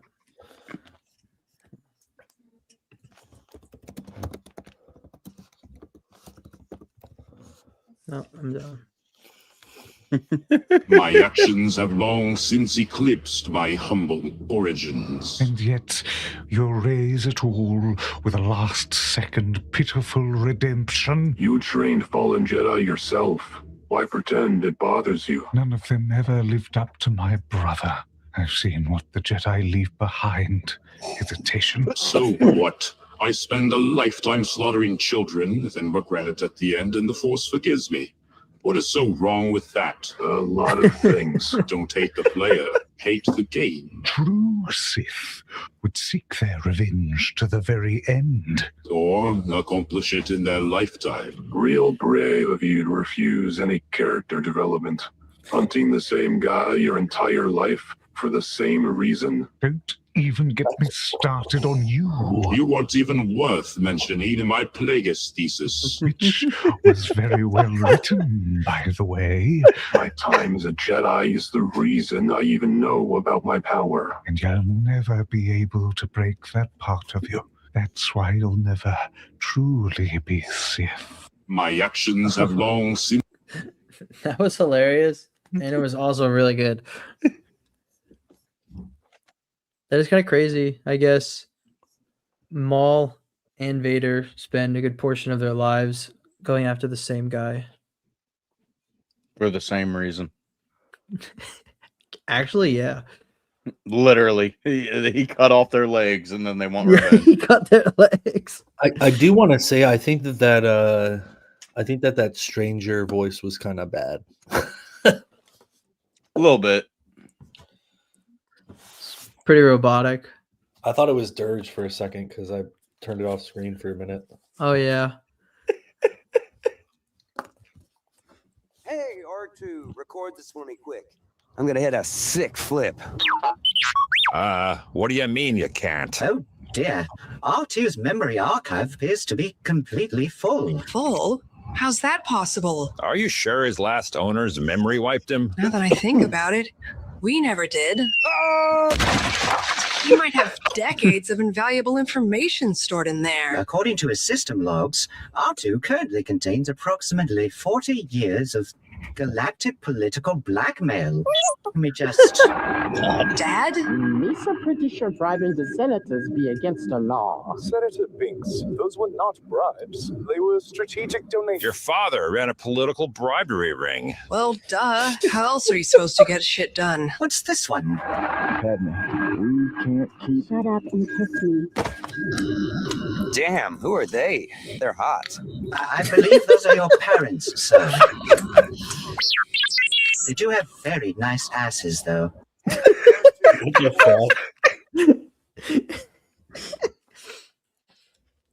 Are they spreading cheeks, bro? Oh, definitely. Definitely spreading cheeks. My actions have... Hold on. Do we have more? I sent a non-Star Wars clip that we could watch. I did send one more. It's about the Darksaber from Zinger. Word. Okay, I'll No, put it it's on. not.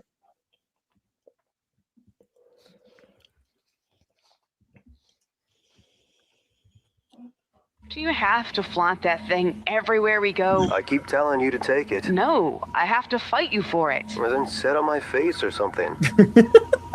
What? What? I'd sit on your face for it. Who the criff are you? Maul. The Darksaber is worthless to you, my dear. A meaningless trinket Mandalorians pretend matters. No, it's not. It is.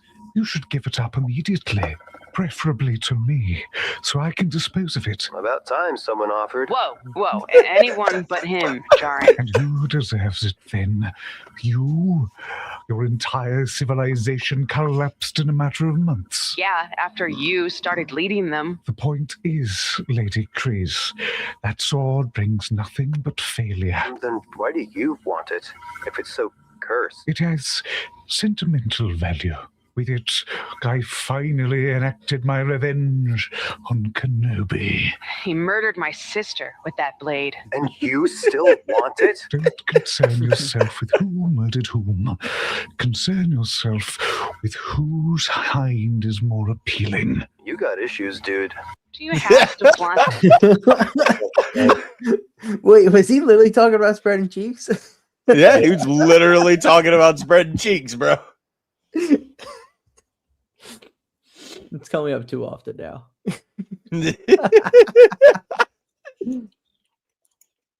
Okay, wait, Wrath, you sent You one? know, the nostalgia's really wearing off. Yeah, he sent it in the private chat on StreamYard. It's not Star Wars related. Looks like here. Let me see. Where should I go? Go down to the draw bar. Keep going. There. Yep. Should I go back a little bit? No. Keep going. Keep going. Here. A little bit back. Like a minute. A little bit. There we go. This is a good part. Yep. Nah, just let it run. We have to keep watching. Nah, but it's pretty much it. I'm done with that. Okay. Education. When was that made? Like the fucking 80s. Dude, that is so wild. When did That's you, like how that's old like were you when you saw OG, that? What's the guy that does those Meat Canyon. He's like OG Meat Canyon. Oh my god. That aired on British television. Really? Yeah. Oh my god, dude, that's actually I've never seen that before. It came out in 2005. Oh, what the fuck? The Mighty Boosh, The Legend of Old Greg, came out August 23rd, 2005 in the United Kingdom. All right, never mind. Fuck Man. Yeah, I've never seen that. That's a new one. Now you just got to drop a tab and go watch it again. Just all the way through. Yeah, like the whole thing. Dude, no fucking way. I'm fucking peeking. I'm peeking. If this stream gets 600,000 likes, we'll drop tabs of acid and watch old Greg. I hope nobody watches this stream. Watch this be the fucking viral fucking stream. It will be after I make a clip of it, boy. Do you love me? Are you playing your love games with me? Come on now. The threatening, like, sexual motivation of old man Greg is fucking ridiculous. It's peak, brother. Peak. It actually made me feel so uncomfortable, and that's like awesome. Like, You like when old Greg shows you his downstairs mix-up? that was ridiculous. Oh man. Well, I am cooked. Done. I'm cooked. I've been cooked. I'm just getting started, boy.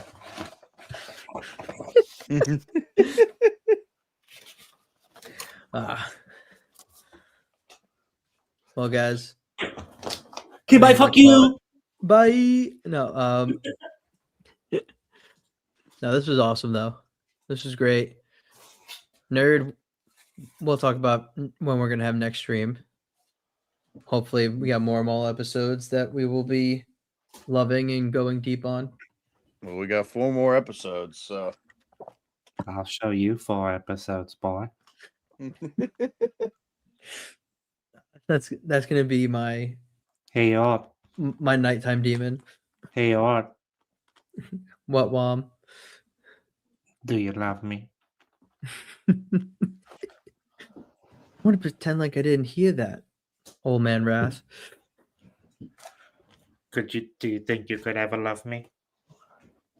It's not how it works. You saw my downstairs mix-up.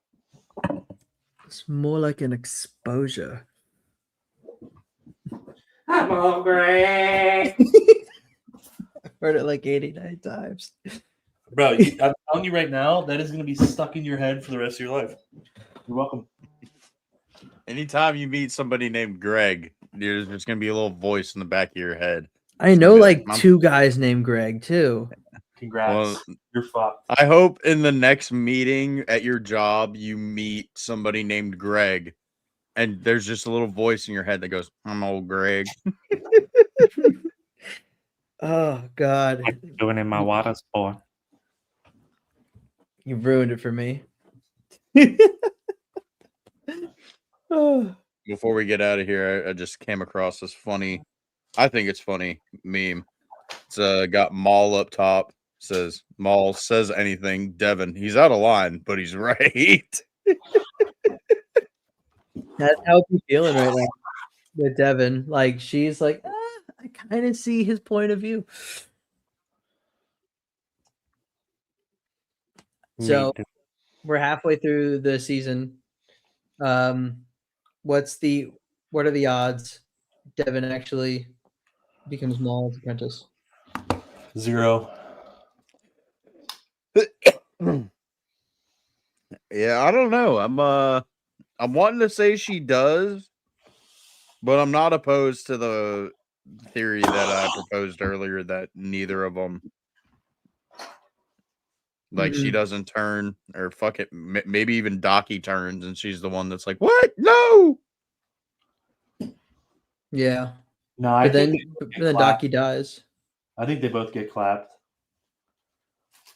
That'd be some shit. Everybody's like, "Oh my god, they're going to be doing George's sequel treatments," and then Devin just dies in the last episode of season 1.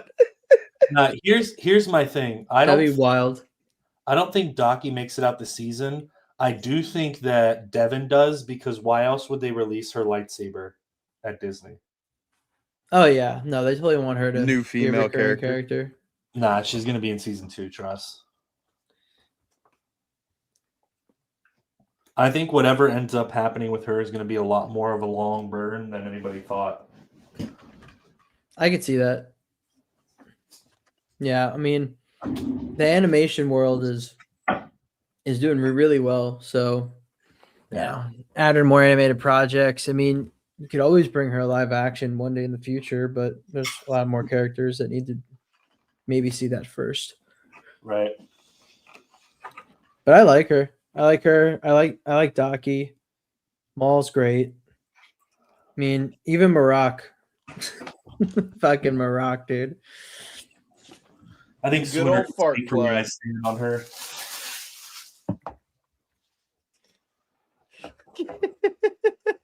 Wrath doesn't like Devin unless she's kicking ass. Oh yeah. Yeah, there's literally like last episode, he was like, "Oh damn, I'm starting to like Devin because she was like holding her own against Marak, and then he like bitch slaps her out of the fight." He's like, "Oh, never mind, I don't like her." It's like, bro, why are we gonna go through the trouble of making another strong female character and then her be weak shit? Yeah. But what if she actually like gets into the dark side and actually starts to grow and be so much stronger with actual Good training? idea. Such a fucking like cop out way of developing a character. In what way? Like, bro, for her to become Talon, like it's too easy. It's just too easy. How would you want Talon introduced? Not being a bitch in the beginning. Would you want her like in this time period, or would you want it like different time? I honestly would rather have it like later. I don't know. I haven't really thought about that. That's a really good question, but I don't know. It's just like, bro, like the thought of her turning into Talon is just so fucking lame to me. Like, I don't know. It's just lame.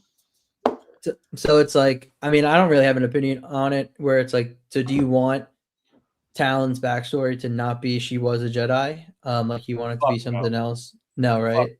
I want her to be like a fucking Dathomirian survivor that like stumbles across paths with Maul and then he takes her under his wing. What I would ideally, like if I were to think about it and plot it out, right? If I'm writing this story, Devin's fucking gone. She gets cooked by Vader. And Maul's watching that, and then Maul, maybe this is where he goes to I think what he was in Malachor after this, right? Yeah. Well, yeah, like down the timeline in a few years. Yeah.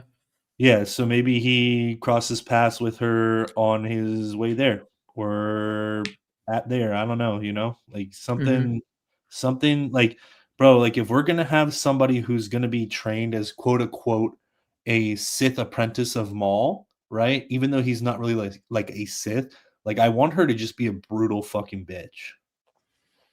Yeah. Exactly. I don't want her to be like, I used to be good, now I'm bad. The Empire hurt me. Now I'm bad. Oh, I'm angry.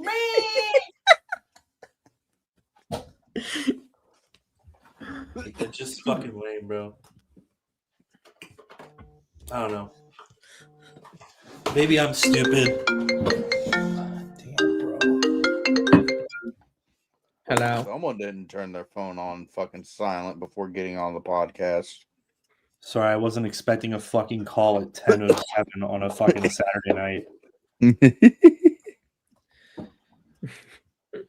But yeah, that's kind of my thought process on that. Oh my fucking god. Stop fucking calling me.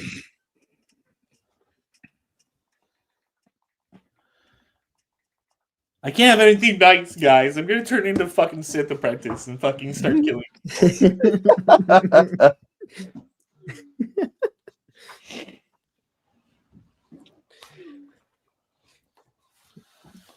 I think that's a good place to call it. I think so Who are we too. calling? Someone's calling you, dude. Ben Quadanero. They want to spread those cheeks. I want to do you like Ben Quadaneros. Oh, dude, what if you had Ben Quadaneros talk like him? That'd be hilarious. I feel like I need to sell my Ben Quadaneros sketch card now. Oh my fucking god. What the fuck is my phone blowing up for? Oh my god. My phone's been dead as fuck all day, and then fucking 10:07. We're getting fucking summons to a court appearance or some shit. Oh, It's that lady with the Ford pickup truck. She wants to fuck her. She Fuck her. wants, she Her wants to stupid go to not court. even that fucking drive. She wants to pay you back for your car. Yeah, you know what? You pay that, you can go fuck yourself, bitch. Thank you guys for tuning in. Stay tuned for a post on the next time sessions will happen. And have a good one. Go check out Ort. Go check out WOM. 1 second. I will start posting again at some point. I think I'm gonna watch more Maul and make something. If you're coming to ICC, use code WOM10 or SWN10 to save money on your tickets. That is including VIP. Hope to see you there. Probably won't see Outer Rim there, even though he lives where ICC be. He don't like to hang out with us. He likes to go across the country a lot of the time. So when could be hanging out, he likes to be an adult instead of a child. It doesn't make sense. I'm sorry, Guys. I want to come. Use WOM10 or they're gonna fire me. All right, Joe. Have a good one.